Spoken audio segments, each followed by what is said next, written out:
Hi, everyone, and welcome to another Ohio X virtual event. We have a fantastic conversation today with some great leaders from all over the globe that are joining us to talk about Agentic AI from blueprint to production. We are doing this in partnership with our friends at Fair by Rackspace.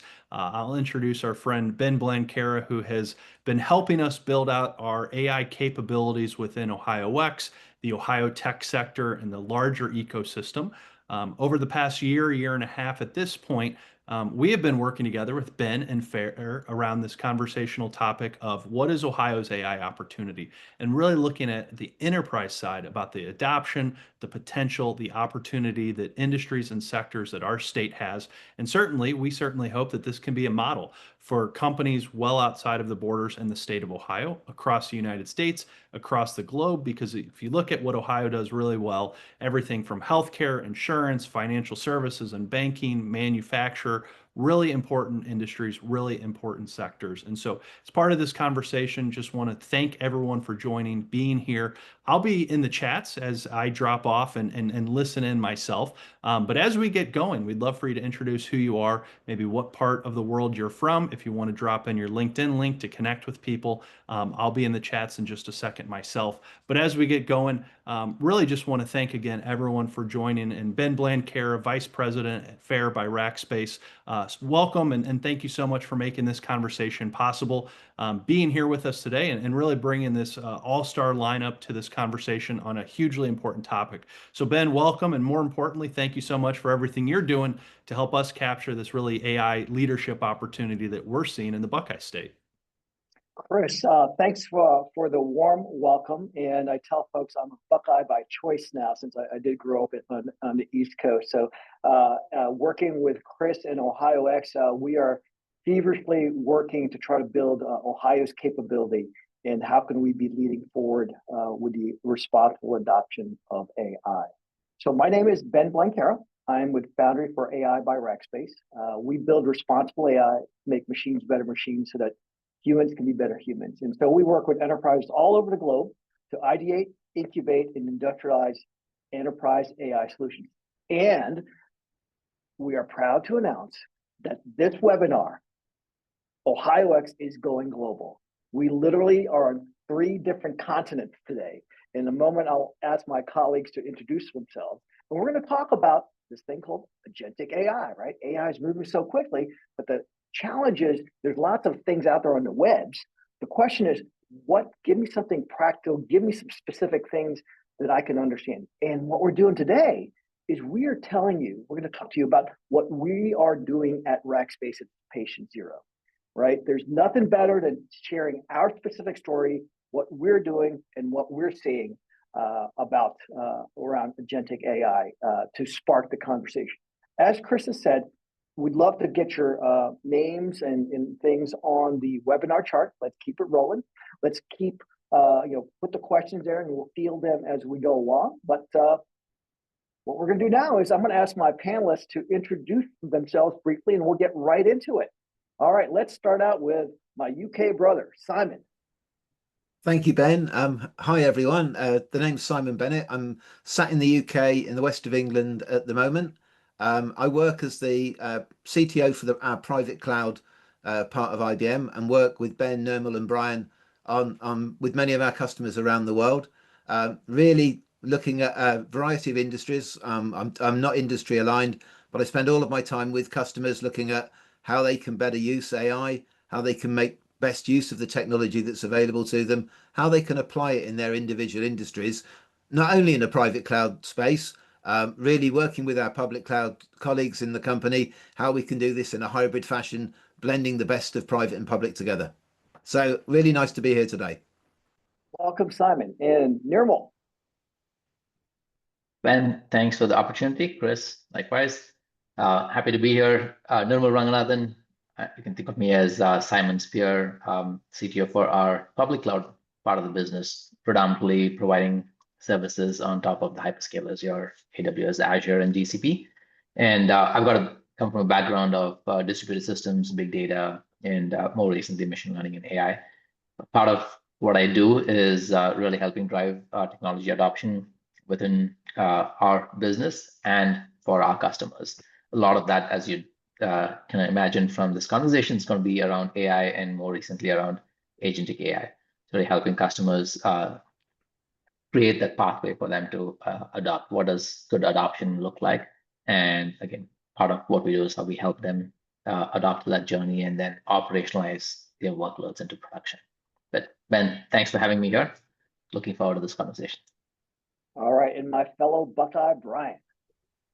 Hi, greetings everybody. My name is Brian Lichtle. I am the CTO for IT internal. So much like Simon is the evangelist for private, Nirmal is for public. I'm the evangelist for our internal IT. So when it comes to the building out and development of AI within our own four walls, I'm responsible for the incubation and industrialization of AI.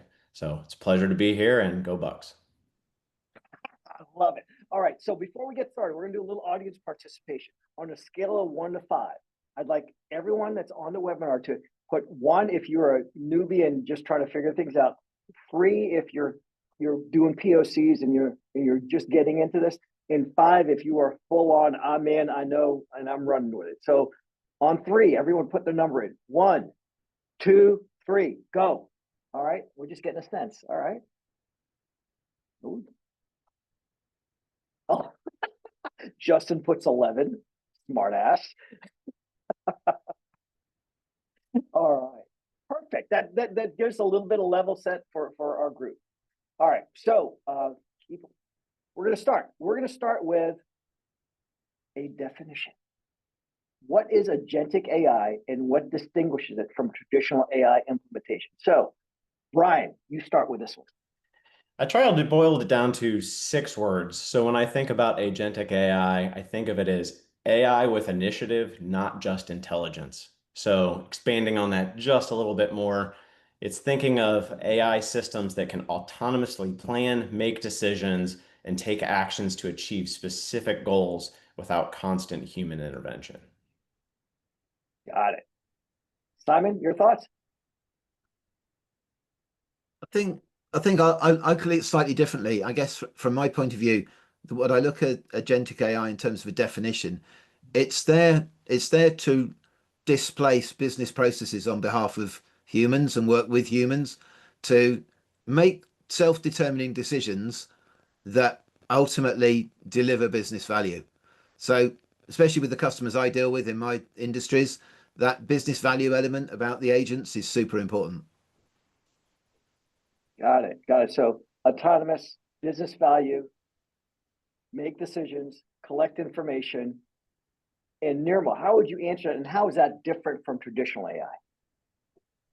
Yep. And I'd probably do a combination of what both of them said. So to me, AI or agents are software systems, essentially software systems that are leveraging AI to perceive, understand what a problem is, make decisions, right? A lot of that is derived through planning, orchestration, if you get in technology bits, tool use, integrations into systems, but having the know-wit to use systems at your disposal, take actions, and accomplish a given goal, right? Unlike traditional AI systems, which are much more task-oriented, where you have specific models built to solve a singular task.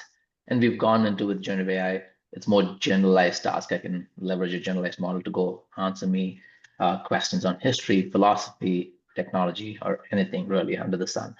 But with agentic AI, it is a combination of what has its capabilities of that general purpose nature, but with the goal of going and solving a particular problem, as opposed to with the traditional ML models, it wasn't solving a particular problem. It was giving a point in time decision, whether that's for a single set of data points or a general answer like your large language models. So hopefully that's a good enough discussion or starting point to think about agentic AI and traditional ML differently.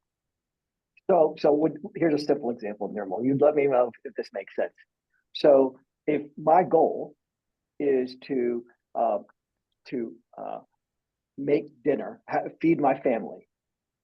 A task would be, buy the food. A task would be cook the food. A task would be serve the food. With a combination of agents, the outcome is food's on the table. And I focus on the food on the table. That is sort of the basic sort of simple way to look at it. Yes, and I'll put the traditional ML spin in there, right? The traditional ML part would be knowing what would your children are like, right? Like what to buy in, what to cook. And you can think of those as your standard recommendation or predictor models. And then, yes, do everything else you said from an agentic AI perspective. Okay, so it's not just creating information, it's taking action on my behalf. Yes, taking action, yeah. And that's the best way to put it, right? Is the traditional models don't take action, right? They provide a response and then there's other systems that take action. Here it is goal-oriented and action-oriented. You are presented a task or a larger problem, and it's actually able to go solve those problems. And how it goes solves is sort of the mechanics behind what is AI agents. Gotcha. So there's a follow-on question that says, on a technical basis, what's the infrastructure has to be reimagined to allow this to happen, right? What's the plumbing look like that needs to be redone to support agents? You want me to go? Yeah.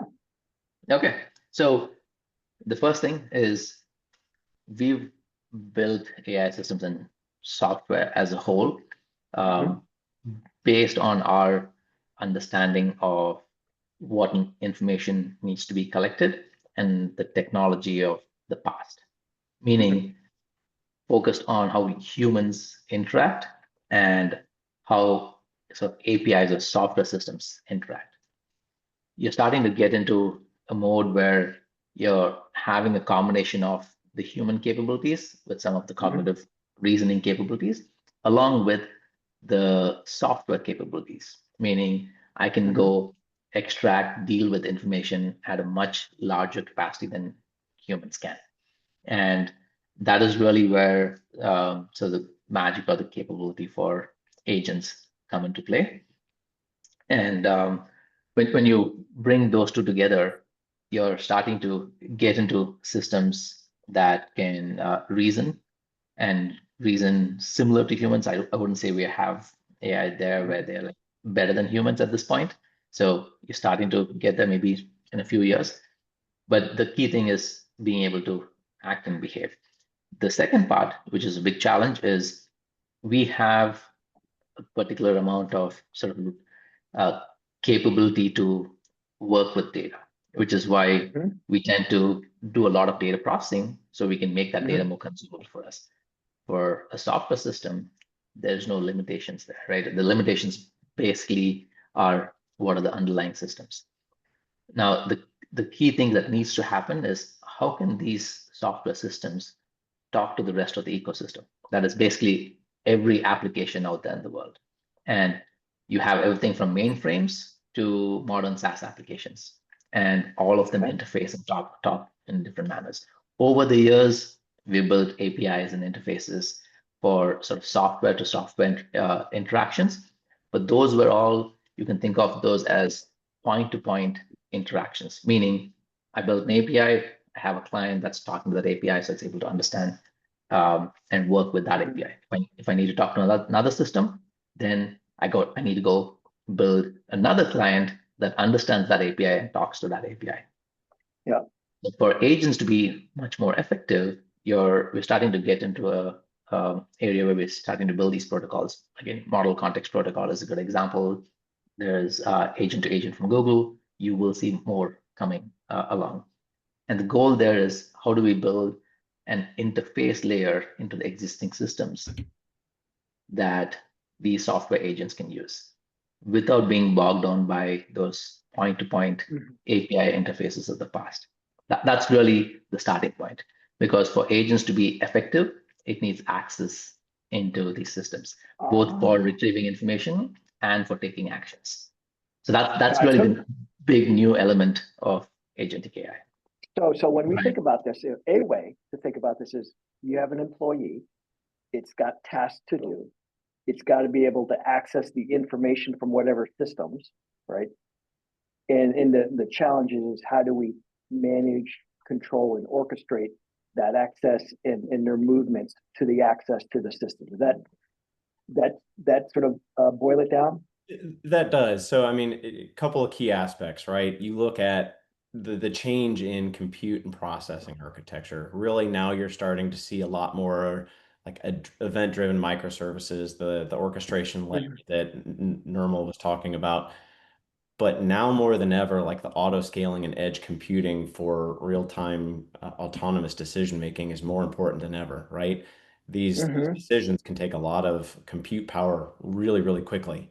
And so being able to scale up and scale down efficiently to meet the workloads that we're asking it to do is critical. But then that leads into your data infrastructure. So what he was talking about was, that real-time streaming process between platforms and really replacing that batch processing that we've been used to for years and years, looking at, more of the immediate consistency guarantees that are required to make it happen.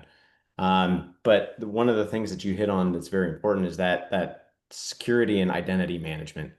Zero trust with dynamic authentication is absolutely critical.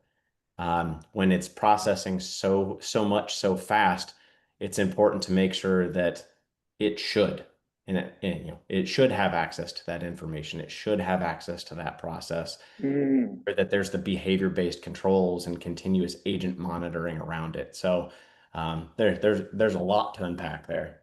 All right. Well, we'll get to that because I wanted to set some foundation of like what it is, some of the architectural, and then we're getting to the case study. Simon, I thought when we're talking security and networks and things like that, what are some things that you might add to the conversation from a data sovereignty and how you need to design these things that might matter for agents? Well, I think there's two parts to it. If you think about it from a sovereign point of view, many industries are heavily regulated, not just for sovereign, but more for compliance. Thinking healthcare, especially, or banking, or even government services that are heavily regulated, and that might mean that there's restrictions on where that data is actually stored or processed. It doesn't mean that you can't have an agent that reads that data, but it needs to have inbuilt the guardrails that maybe it can only read certain parts of that data. Personal information is an obvious one, where maybe you need to really restrict the agent's access to personal data, so it only has access to certain fields, or it can't update certain information either, because your date of birth to a certain extent is immutable. You don't want an agent updating an individual's date of birth because that can cause challenges and problems. So in opening up an agent, having the guardrails to make sure that the data you can update, the data you can only read, the data you can consume or generate are limited to the fields that you want it to do, and the storage of that data is exactly where you want it to be, or it needs to be, to maintain compliance or regulation. So there's a lot of thought around the data you're likely to process and any rules, constraints, regulations, or compliance rules that may sit around that data in the first place. Really, that's no different to the traditional systems, but it's more if something is going to make autonomous decisions and deliver actions, those actions have to be ones that ultimately have the guardrails put in by human beings. Gotcha. So before we move on, and we are going to move on to the storytelling here, what we've built. Nirmal, I want to build an agent. How do I build an agent? like what's an agent? Because let's get to some basic stuff here before we move on. Yeah, there's again a wide variety of frameworks and tool sets available to build agents. Everything from low code, no code solutions, again Crew AI and a whole bunch of other third-party solutions. We'll actually talk about one that's Semaphore for enterprises. So again, everything from consumer based to personalized or again customized agents. You can build them on Copilot, right? So with Copilot Studio. So the key elements to building an agent are, one is we talked about tool use. So the ability to integrate with other systems. And that's kind of what tool use is about, right? Is I have access to a search engine. I have access to the ability to read PDF files. I have access to write documents, write a Word document, something else, right? or write back into a database. So it's those integrations to existing systems. So tool use is important. Access to an LLM or a multimodal model. Obviously, all of this is driven by a backend AI model. So that is another critical element. And then the ability to reason, right? Whether it's single step, multi-step reasoning. And then the last piece that puts it all together is orchestration capabilities. While I can build a single agent that just does a few things, if I really need to build true agentic systems, then I'm starting to think about multiple agents, and then orchestration becomes another key element. So those are the key building blocks to building functional agents. And you Gotcha. see agents from like sort of semi-conversational, which is people are transferring from sort of the generative AI chatbots to conversational interfaces. They're not true agents. Yes, you can give them tool use, but they're not true agents. True agents are when you can actually, those can start to reason and take action. Gotcha. So what I heard is there will exist, there are a lot of platforms to create the agents. And so part of that is just picking the platform you want to use, because you can get confused by like going to Home Depot and trying to figure out which hammer you want to buy. Just pick one and learn how to use that really well. Yes. What I heard then is you've got to make sure we think about security and kind of what access, and make sure we've got that sort of locked in, because these things can get the things, update things, and act autonomously. We've got to make sure we have a platform for orchestration, like who does what when. We've got to have a platform for connectivity. This is the MCP sort of conversation, model context protocol, that you all can, the readers can, listeners can look up. In that, this is a fast-moving sort of ecosystem in terms of possibilities, right? So it's one of these things that you ever go in a restaurant and there's a really big menu. If you ever go to Cheesecake Factory, the menu is like 20 pages thick, so you can't actually really decide whatever to do. And so part of it is just deciding what you want and stop looking at everything else, is the way I look at this, because it can get really complicated really fast. Agreed. Yes. I just want to add one thing on the security front that Brian mentioned and Simon also expanded on, right, on that zero trust perspective. So we've moved to a world of zero trust, right? We used to kind of go from hey, you have access to everything to more limited access. You can think of that older approach to security for an agent could be like 1,000,000 times more destructive than giving full access to a human. Whereas on the flip side, on the benefit side, you're looking at more like 100x benefit to what a human has, right? So the security element is the most critical aspect of integrating an AI agent. Yes, you build sandboxed AI agents and keep them to yourself, that's fine. As you start to integrate into systems, it is very critical to sandbox the capabilities and have the right access controls. Yeah, I've been in situations before. I remember when RPA first took over, and then there's this notion of a citizen developer. I can build things that automate things for myself. And then guess what? People built things and forgot they had them. And so you have these rogue agents running all over the place. And so one of the things that I heard is be careful. The ability to create quickly means that you have a lot of things that will be out there, and that unless you have a framework for a life cycle management of these things, they can get away from you pretty fast. And Ben, if you think about the original problems with automated share trading, that sort of problem can exist easily with agents, but magnified because the compute power is so much more. Absolutely. All right, let's get to it. Brian, walk us through Rackspace's internal agentic AI journey. What was your blueprint, and how did you prioritize which process to automate first? Great question. So from a blueprint perspective, we really tried to keep it simple, looking at it from really 3 distinct phases, right? I think it was Simon mentioned it earlier, looking at it from the ideate, incubate, and industrialize phase, right? So Nirmal talked about the availability of tools and which one do I pick. That's really your ideate phase. So trying to find out what's right for the right use case, looking at high impact scenarios. And the goal really was build quick prototypes just to validate feasibility. That's it. Does it do the basic thing that I'm asking it to do? Don't worry about trying to take it too fast. Think crawl, walk, run, right? You can't run before you walk, and you can't walk before you crawl. And so it's important just to see, does this do the basic premise of what I'm trying to accomplish? Test those basic agent decision making abilities on sample workflows, and just focus on that proof of concept. So from there, we really moved into the incubate. So, all right, now's the time when we really invest in that core functionality for completeness, making sure that it's doing exactly what we are expecting it to do. That's when you start building in, the more robust error handling, comprehensive logging, reliable integrations with external systems. Even for the ideate, keep it simple. Don't try automatically integrating directly into systems. See how you can prove out what you need to without that much investment, so you can pivot, and you can pivot quickly. And once you get through that incubation phase where you've ensured that the agent consistently delivers your expected outcome and in a controlled environment, that's when you move to your industrialization. So that's when your full productionalization with true lifecycle management, making sure that you have your governance frameworks, monitoring dashboards, operational run books.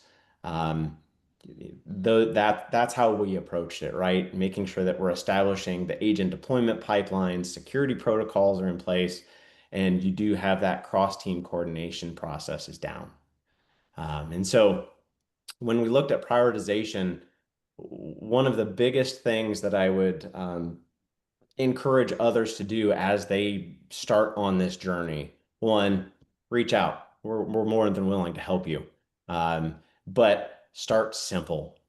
It's so what we did is we looked at kind of a scoring mechanism, looking at scale of complexity and what's your rate of return. So what we're really looking for is that sweet spot of what's a simple use case to start on that has a high rate of return. Let's start there, and then let's really start building on and building the more complex use cases as we go. And Brian, I'd add to that, look at the associated data and don't expand your data reach beyond what you need for that simple use case. So be very mindful of what data you need to make that agent or that solution successful, and don't overreach at that time, because that helps restrict the blast radius to any problems and also makes it easier to test. 100%. Yeah. Brian, would you mind unpacking that in terms of a specific example so we can what did we build? So, when you look at Rita, our flagship product, for instance, adding in agentic capabilities to handle simple things without, think of traditional AI as, it's more of I know there's an event I'm going to action, to agentic, there's an action I'm automatically going to action on your behalf. So starting with simple things like password resets, there's no reason you need to have the man in the middle. It's a well-defined, documented process. Start there and then build on that. And the things that we've built have just grown exponentially to really start helping in that space. So Rita, if I remember correctly, Brian, and I should, since I should know these things, is our internal help desk. It is automating our help desk in the frequently done things in help desk. And you have agents that set passwords, that give you tokens, that give you access to things. And it is a conversational interface to users to say, I need this. And then it recognizes what needs to be done. And then the agent pulls that and then connects it to whatever system. It could be ServiceNow or right. for IT service management. That's an example of an agentic framework in action. Correct. Got it.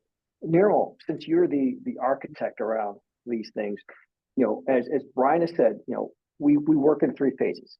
Let us ideate, figure out our platform. Let's incubate. Let's test a little sort of piece to make sure it works, and then let's industrialize. Let's put it in the proper guardrails. Let's strengthen everything. Let's make sure we have the proper compute resources. What are we missing in that process for the folks that are sitting here in terms of thinking through how you move forward? Yeah, agree with everything Brian mentioned through that process, right? Of ideate, incubate, industrialize, start small and then expand. Really nothing missing there. The key elements that we need to start to think about is a lot of where we're going to apply agents are in process automation. Again, that could be like technology systems integration, process automation. In other cases, it could be business process re-engineering, right? And in all of these scenarios, processes are, again, defined for humans, right? Humans are going through a sequence of steps, a sequence of actions to go solve a particular problem. Oftentimes that is integrating with some tools and solutions. The big thing, the most important element that everybody has to think about when bringing AI agents into production is around policies. So today policies are defined, right? They are defined in some document or some structure, right? Probably part of onboarding or as part of a particular process. There are some policies and guidelines on what should be done and what should not be done. Almost always, none of that is ever codified. To some extent, sort of basic rules through rules engines and like traditional RPA, but you shouldn't think about agents as RPA or RPA++, right? It's much more. And that is one mistake a lot of people tend to take, and that could, yes, lead to disastrous consequences. So starting to think about how do you actually embed organization policies, system policies, everything as code that then could be passed on as guardrails to agents is important. So that is one very, I mean, there's more, but that is. But yeah, that's so really that's I've not heard folks talk about a lot about that, but Yeah. but when you want to do things at scale, what we learned was you have to make this notion of infrastructure policy as code, make sure it's embedded, so you can't. Yes. It prevents bad things from happening. Brian, you want to comment a little bit on some of those specifics that what does it mean to put policies in code? What does that mean? Yeah, so that's where you start really thinking about some of the things that you talked about, right? Looking at the failure modes. How do you put those safeguards in place? So one of the key principles that I would say is design for fail-safe. So one of the things that I would say is the most important when designing these agentic systems, when in doubt, agents should not or should default to human intervention rather than making those decisions for you. So really that means a couple things from a graceful failure design. So doing things like, think about your house, right? You have a circuit breaker. Making sure that you build those circuit breakers in so that agents automatically halt execution when error rates exceed certain thresholds. When the train comes off the track, you need to make sure you can stop it and you can stop it quickly. Defaulting then to the human handoff rather than continuing on problematic decision chains, right? To bounded authority, to what Simon said, right? Limit the agent's permission and impact scope, limit the data. Yep. Agents can't make irreversible changes without checkpoints or require escalations beyond whatever risk levels that you put in place. It's a big trade-off, and you need to make sure that you also have that the decision confidence scoring. So your system is aware of and self-assessing the decision certainty and automatically escalate the low confidence scenarios.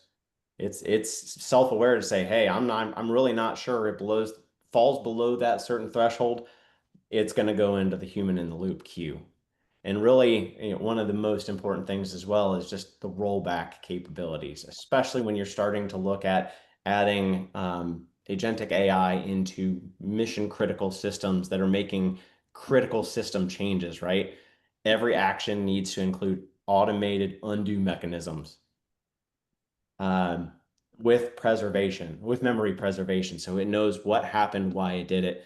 and how I can undo it if I made the wrong decision. So it's things like that that you have to start thinking about and incorporating into the solution to make sure that it is well-rounded and those guardrails are there so that if something does happen, you trip the circuit and you course correct and you learn from there.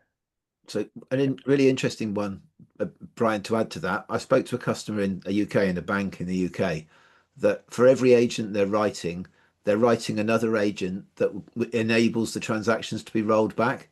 So they're actually having separate agents that look to do that, and they're generating logs of the activity the agent does, and having another agent at the moment, which is almost like, if I need to roll back to a good point, almost like good old checkpoint restarting on an old mainframe. They're using some of those old techniques to be able to undo the actions an agent has taken with a separate agent that allows them to do that with the human in the loop part as well, to look at where they want to roll back. Now, that's not a common approach, but it's interesting that some people are being very, very cautious about how they put those things in the first place with those built-in rollbacks already put in place. And again, with that one, Simon, right? It all boils down to what domain are you putting this in? If it Yep. is mission critical, if I'm telling it to self-heal my server for me, that can go sideways really quick. Is it a production server? Make sure you have those rollback procedures. If it's a dev server and I'm learning on it and it goes down for a while, I'm not as concerned. Or if it's, if a password reset goes wrong, that's not as detrimental to your business operations. You truly have to start thinking RPO and RTO if something goes wrong and do that failure mode evaluation analysis. This is fascinating because one of the things that I'm hearing is we have to think pretty holistically about the implementation of this. And while we think there's a happy path to things going right, there's an unhappy path when things don't go right. And we have to contemplate, managing the risk when things don't go right. We had a question in the webinar that says, what is the fallback plan when agentic AI generated workflows fail or behave unpredictably? What I heard you say is think about what the plan B is to roll it back, as well as then make sure you have observability to monitor what it's doing. And that's one of the most important points that I wrote down when I was thinking of things to say here, right? Mm-hmm. I cannot stress enough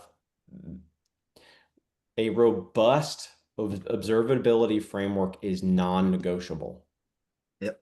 It is Okay. arguably the most important cog in your AI tool chain because without that reasoning level observability, debugging agent failures becomes impossible.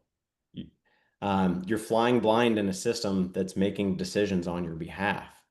You think about traditional logging and how that captures the what happened, but agentic systems require that why it happened, right? And that's a whole paradigm shift. So you need structured logging that really captures reasoning chains, tool selection logic, decision confidence scores, and think about the complexity when you start looking at multi-layered observability, right? And how that all ties in together. And you really need to trace agent objectives from you start seeing its planning, its execution, and its outcomes. And you also need to make sure you have timestamps and context at each decision point. That sounds like a lot in a little period of time, but if you don't have that context, you truly are you're flying with that thing in your windshield that blocks the sun, right? Land plane. It's impossible to do. So, real-time metrics and dashboards are absolutely critical to help with that and make sure that you have that continuous learning. It's going to tell you where things are wrong. You use that observability framework to understand, am I seeing a trend? Are things degrading over time? How can I improve on that? And then you start building in like the self-healing processes and self-learning to help make it better. Got it. Simon, I got a follow up. You've been doing this a long time. We got some folks in here that, may not be familiar with the notion of observability. How do you know, or what, like if you go into an organization and someone says, what is my observability? What are the questions you ask to even know if they have it? Well, I think it depends where you want to start with this, Ben, because Okay. think with basic monitoring. First and foremost, you can look at an agent and look at how much it's consuming in terms of resourcing at the basic level. And if, say, Okay. you expect an agent to normally run at, I don't know, say half of a virtual CPU, and suddenly it runs at 50 virtual CPUs, you've suddenly seen an anomalous behavior. So observability sits at multiple levels, purely at the, consumption of resources level, which is one, fairly crude or basic metric of what something is doing, right through to what Brian's just described as actually inspecting what the piece of work is actually doing and capturing the steps that it's processing, what data it's accessing, why it's doing it, and also almost the decision making that it's done. So observability varies right from the mundane to the deep inspection of the transaction that it's being running. And in many cases that requires multiple tools. No one tool can do it all. Your traditional monitoring needs to be blended in that. And also then you've still got the important thing of event correlation, because an individual event on its own may mean nothing, even though it is anomalous. But when that event is coupled with other events that may be going on, you think about modern operations, the operation itself can be an AI agent that is doing that observability. So you've got agents potentially monitoring agents. So observability spans all of that and everything in between. So there isn't just a simple answer, but it varies richly from the basic inspection of a process to the deep inspection of what that process does, which is Gotcha. really that, you've got that modern operations or AI based operations sits at one extreme, but traditional monitoring still has its place. Got it. Got it. Nirmal, you spend a lot of time with the industry, customers, as well as platforms. I'm just curious. We've talked about this notion of enterprise 5.0, right? In sort of this notion of where the future enterprise is going. Can you describe what that is and how does agentic feed into that? In what's the promise that you're seeing that the industry thought leaders are talking about? Absolutely, yeah. No, thanks for bringing that, Ben. So you and some of you might have heard of the term AI first. And again, we've used this in other contexts, right? We've gone cloud native, digital first, digital transformation. So this is that next evolution. And you can think of that as enterprise 5.0, taking off of industrial 4.0, right? There wasn't necessarily an enterprise 4.0. So these things have a marketing meaning there. But the key to understand is over the past few decades, right? So we've evolved the technology landscape through kind of various iterations. If last decade, again, probably two things, right? One was modernizing the applications. So we started to move into the cloud, automate infrastructure away to the point where infrastructures become a commodity. That's a good part of last decade. Later part of that last decade was also bringing your data together so you can derive meaningful insights for the organization. So organizations went through the whole transformation in organizing all the data that they have. Well, I would say all the data, all the structured data that they have. We're just getting into all unstructured data now. So we've gone through sort of these evolutions where we've built capabilities. And for the good part of the last 2 decades, we've been in that sort of digital revolution. And it's taken various forms, again, depending on industries. And post-COVID as well, right? A lot more digitization. What we're getting into now is all of these combined together, right? We looked at all of this as technological shifts and technology change. People have been more or less the same, right? Yes, we've been becoming more productive and able to get more things accomplished, but sort of we've been acting and behaving and operating in the same manner. Now you have all this technology shift. You bring the people, in this case, you're bringing an AI agent that has human-like cognitive capabilities. Again, give it 2 years, maybe 5 years, it'll be there. And when you infuse both of these together, that is like ripe for industry transformation across the board. right? Every enterprise, every business, because all of the existing, as I mentioned earlier, software systems and processes are built for humans, either humans to interact with humans or humans to interact with existing software systems. And if you kind of dial back, software systems were built through capabilities that were available for software, as opposed to the capabilities that we have today from an agentic AI or AI perspective, right? Where, because it is all predetermined, deterministic systems is what software. Obviously, we had undeterministic, non-deterministic systems, and those are predominantly bugs. But we're talking about a different non-deterministic system now. And when you get into that mode, you can think of completely redoing pretty much every process out there. One is, like I said, processes are built for human-human interactions or human-system interactions based on the shortcomings of either the humans or the shortcomings of the technology or software systems.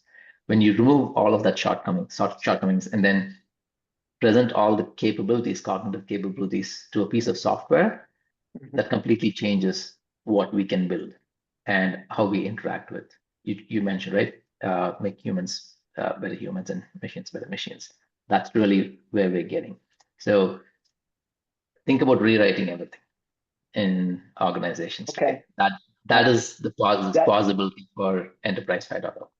As the And- internal CTO, when you say rewrite everything, I cringe a little bit, but Yeah. But I think that's also the failure of a past, right? We've been adapting systems over time, and then your tech debt continues to keep coming. And I think now is a good time to think fresh and start new on certain things. Again, don't go rewrite everything, right? Things that are working, and that's how you want to approach agentic AI or any AI solution. Things that are working well, don't change it. Even RPA systems and automation, they're working well, don't change that. Don't change that just for the sake of bringing in an AI agent. Look at net new opportunities. That is where you want to start. The other thing I would say, just to complement that though, Nirmal, is if I look at the rules that UK government are trying to put in, is they're also saying don't make a agentic additive. Make sure you're removing something else when you're looking at it, because it should be replacing something that already goes on. Don't make more work by making it purely additive. You've got to look, what does this displace? What does it remove?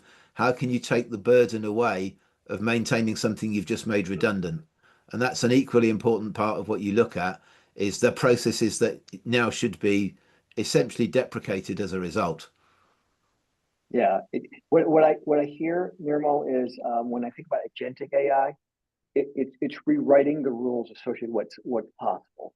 In that, as much as there's a technical sort of component of this thing, it feels like a failure to reimagine what's the possible can also be a problem, right? The automating what you got just to automate the same thing, that would be madness. So it's going to take a higher level of like getting folks to think about the art of the possible to really take advantage of this, which is so exciting.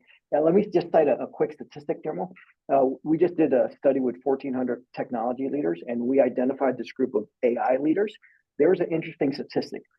64% of them said they had significant ROI on AI implementation versus 30% the rest of the world. And 77% of those folks had agentic AI already in production. So what we're seeing is the span or the leaders are running away from everyone else very quickly. So I think this is going to be a really interesting sort of race as we move forward. So we've got a couple of minutes left. I want to give folks to do a little bit of Q&A. So we're going to start out with John Shaw.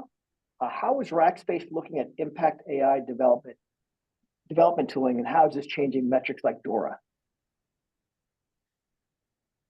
I think DORA is a very interesting subject around the resilience side of things, and certainly in Europe, where I sit. Well, I sit on the edge of Europe these days because of where being in the UK. But DORA is certainly a lot of interest in making sure systems are resilient and looking at tooling that actually complies with the DORA Act, especially where the regulators are looking at decision making that customers need to make about their operational resilience. I think the regulators are well behind the ability to adopt AI, and I think it's a watch and see process at the moment on how that might change things. There's many conversations going on with financial institutions in Europe, and I'm party to some of them. And everyone's asking them and wanting to work with the regulator to help the regulator get to grips with what this might mean in terms of automated decision making, and removing the human from the loop in terms of what might go on. There are people looking at adopting different tools and other things, but I would say it's an active discussion rather than a closed decision right now. Yeah, Brian, I think you had some comments on this. Yeah, I mean, if you look at where what you're seeing already with AI tools, I see the comment about like adopting Cursor. There's Cursor, there's Claude, code with Claude, there's Q Developer. There's pick your platform. You're starting to already see measurable improvements when you look at things like lead time, deployment frequency, MTTR, change failure rates. So just lead time in general, right? You're seeing a 60 to 80% reduction in deployment pipeline duration, really maximizing that, right? Deployment frequency, 3 to 5x increase in release cadence. MTTR, 70 to 90% faster incident resolution for standard issues. Even change failure rate, 20 to 40% reduction in production defects. So, AI transforms Dora from measuring human DevOps efficiencies to measuring autonomous system reliability. It's staggering. What other questions do you have? Or else I'm going to start asking questions of Nirmal. All right. No, I see another question there. Oh, we got a question. All right. Yeah, for rolling out an agentic AI for a help desk or support team, any advice on how to deal with initial customer resistance and negative sentiment? Brian, do you want to take that one on what we did initially, or? You lead with it. I'll follow. Yeah, so that's a good question, because one actually we didn't touch on, right? Adoption. Adoption is key for really any software system, and no doubt agentic AI systems and any AI system that's in place. So first part is training and enablement, helping people understand what's changing. So incorporating proper change management practice as part of the rollout is key. Most times what we see is without change management in place, people are continuing to either accomplish those tasks in their existing manner or fail to get the task accomplished in the right manner with the new tools. So you got to sort of bridge both of those gaps, and instituting the right practices is important. So training enablement along with the change management practice is key. The second is soliciting input and feedback from the end users. No system is going to be perfect when we roll it out. There are going to be issues and kinks. So it's important to get feedback and actually act quickly on that feedback. Brian, anything else you want to add there? Yeah, what you just hit on is actually, one of the biggest surprises that I saw about internal deployment and development of AI. One of the biggest surprises really was that agentic AI deployment was the human resistance and skepticism around abandoning familiar manual processes, and how that often created a bigger roadblock than any technical implementation challenge that we had. We're so used to being the ones that fix it, and we're the experts in the systems, right? And so we kind of hold on to that and naturally resist the systems that automate the decision-making process for us. And so, a true success in agentic AI development, deployment requires deliberate change management, like you talked about, right? Not just change management, but with top-down leadership, visibility, and championing. Yeah. So this is huge. Like, this isn't a technical thing. This is the human cloud. No. And we This is have to spend more on that than the technical sort. right, right. One thing that our president Srini Kaushik always says is it's not the AI. People are so worried about AI taking their job, right? And he'll openly say it's not AI that will take your job. It's the person who knows how to use AI effectively who will take your job. AI is inevitable. Where we're heading with it in an industry is inevitable. And so the more that you can lean in and be a champion of it, do like Nirmal said, right? You see it kind of drifting in certain areas. Use the observability frameworks to find out, hey, a lot of people are trying to use it to do this instead. How can we add that domain? How can we add another agent to help so that now we have those digital assistants helping us instead of hindering us? Got it. Got it. We had a question. If you were to list the top 3 challenges implementing agentic AI, what would that list look like? Any one of you. I'd start with a really simple one: is don't rush it. Be considered. Don't forget good design parameters, good architectural principles. We've talked about things like security. You need to factor all those things in when you're going to do AI. Don't rush just to do something without putting the thought and the detail into it. That's massively important for me, especially when you're dealing with one of your most valuable assets, which is data. And the one thing I've said it a couple times, right? Keep it simple. A recent research from Apple demonstrated that, these models degrade significantly as the problem complexity increases. Now that's going to change, and it's going to change fast, but think about it. I'm a big Guardians fan. So for all of the Ohioans here, go Guardians. But, think about it in baseball terms. So in singles and doubles, they outnumber grand slams roughly 100-1 in any given game. And the lesson you learn from that is the grand slams get headlines, but singles and doubles win the game.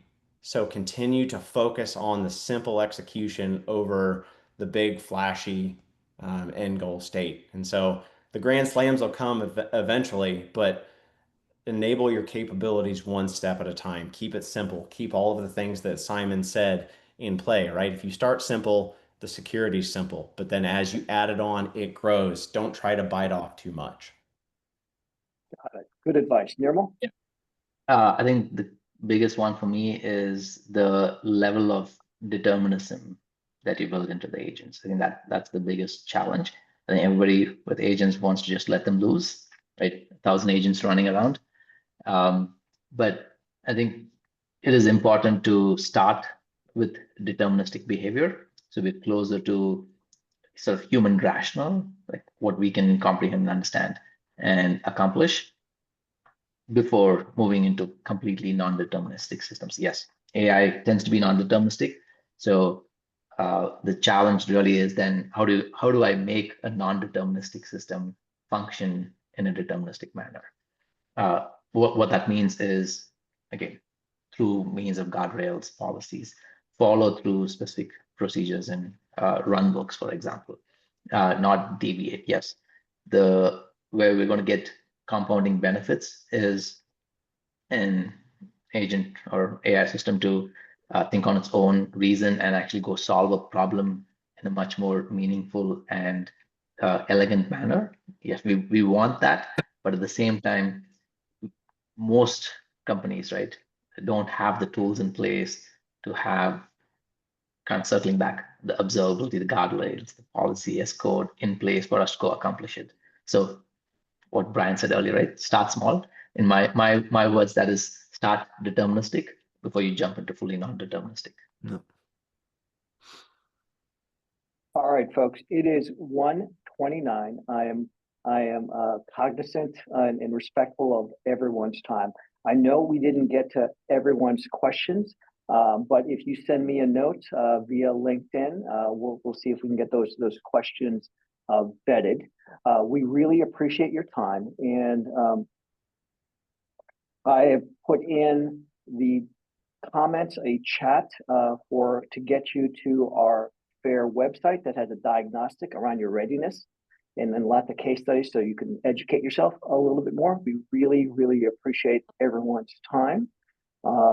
And Nirmal, Brian, and Simon, thank you for your time. And Chris, I'm going to turn this over to you. Well, thanks, Ben, and thanks, team, for that hour went by incredibly quick, and so just really enjoyed the conversation, listening in, and thanks to everyone in the chat for a ton of great comments and commentary. It was really cool, as Ben, you said, to see people from across the globe, certainly across Ohio, but seeing places like Texas, Germany, India, you name it. It seemed like It's awesome. we had every corner of the world represented today. And so absolutely, we will be recording this and also publishing this on our YouTube channel. So people can go there if you want to rewatch this, see any of the particular pieces that really stood out. But again, to the Fair and Rackspace team, thank you so much. Thanks for making this conversation possible. We appreciate everyone for tuning in today. So I hope you have a great rest of the day, wherever in the world that you're signing off from. So thanks, everyone. Bye-bye.